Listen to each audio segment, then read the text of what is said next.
Assalamualaikum warahmatullahi wabarakatuh. Perkenalkan, nama saya Riansyah. Saya dari kelas 4C. Di sini saya akan menjawab tentang apa saja konvensi-konvensi yang internasional yang telah dilanggar dan bagaimana penyelesaian dari persoalan tersebut. Dalam kasus krisis tumpahan minyak di Laut Karibia, beberapa konvensi internasional yang mungkin telah dilanggar termasuk protokol kerjasama dan pengembangan dalam memerangi tumpahan minyak di wilayah Karibia yang lebih luas, atau Oil Spills Protocol, yang diadopsi bersamaan dengan Konvensi Cartagena pada tahun 1983 dan mulai berlaku pada tahun 1986. Konvensi ini bertujuan untuk memfasilitasi kerjasama antar negara dalam mengatasi tumpahan minyak dan memastikan bahwa negara-negara memiliki rencana darurat dan prosedur pelaporan yang telah efektif. Selain itu, Konvensi Internasional tentang Kesiapan, Tanggapan, dan Kerjasama dalam menghadapi pencemaran minyak yang diadopsi pada tahun 1990 dan mulai berlaku pada tahun 1995. Juga mungkin terkait, konvensi ini menetapkan langkah-langkah untuk mengatasi insiden pencemaran minyak di laut secara nasional dan dalam kerjasama dengan negara lain.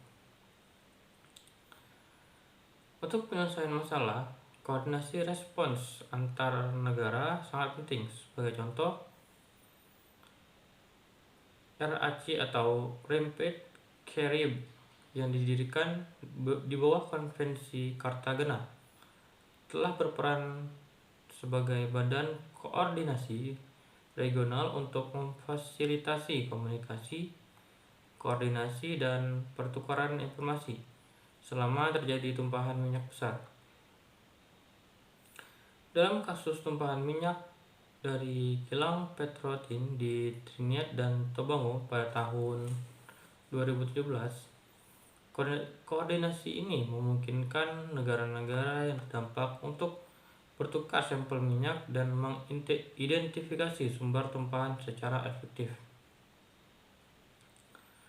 Selain itu, panduan internasional untuk penilaian perencanaan dan kesiapan tanggapan terhadap tumpahan minyak juga memberikan kerangka kerja untuk menilai sistem perencanaan dan kesiapan tanggapan terhadap tumpahan minyak yang mencakup legislasi, peraturan, dan perjanjian internasional.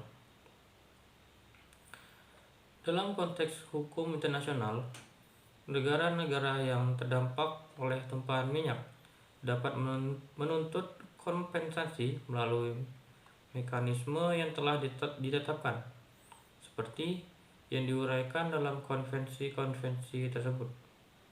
Proses ini melibatkan penilaian kerusakan, koordinasi antar negara, dan penerapan hukum internasional untuk memastikan bahwa negara atau entitas yang bertanggung jawab atas tumpahan minyak yang memberikan kompensasi yang sesuai.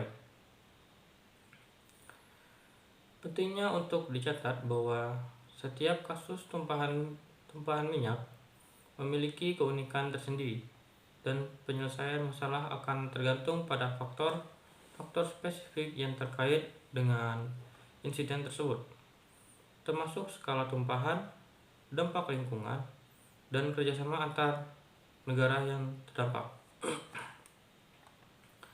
Terus, apa saja sih dampak tumpahan minyak di laut?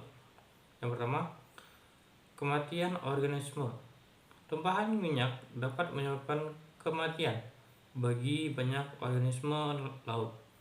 Ini termasuk ikan, burung laut, dan hewan lain yang terpapar oleh minyak.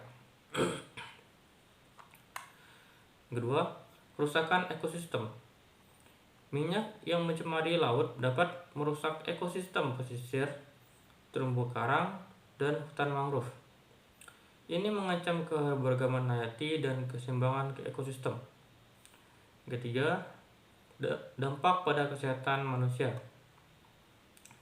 Manusia yang terpapar langsung oleh minyak dapat mengalami masalah kesehatan, termasuk iritasi kulit, gangguan pernapasan, dan keracunan jika minyak mengandung bahan beracun. Pentingnya bagi kita semua untuk bersama dalam mengurangi resiko tumpahan minyak di laut dan melindungi lingkungan maritim kita. Upaya pencegahan, penanganan, dan pemulihan harus menjadi prioritas agar laut tetap bersih dan berkelanjutan bagi generasi yang akan mendatang.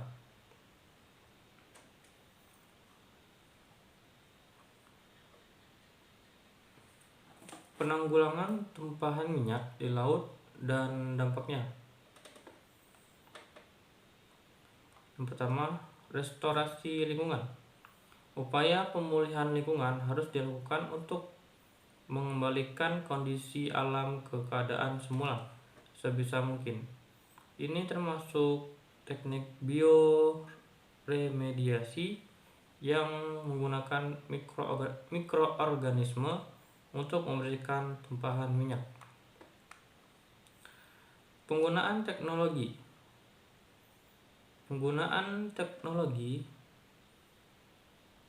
seperti penyedotan minyak, pembakaran minyak di air, dan penggunaan bahan kimia dispersan dapat membantu dalam penanganan tumpahan minyak.